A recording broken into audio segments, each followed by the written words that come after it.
السلام علیکم. میں محمد زبیر شرفی، پریزیڈنٹ پاکستان مسلم لیگ نون کویت. ہمارے قائد میاں محمد نواز شریف صاحب کا دورہ کویت انتہائی کامیاب رہا اور اس سے پاکستان اور کویت کے تعلقات اور گہرے ہوں گے انشاءاللہ.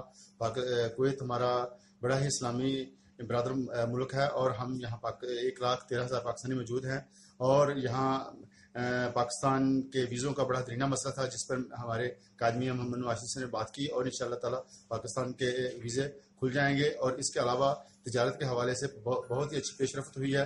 ہم بہت خوش ہیں کہ ہمارے قائد یہاں تشریف لائے اور وہ جو ہمارے درینہ مسائل تھے ان کا حل نکلا.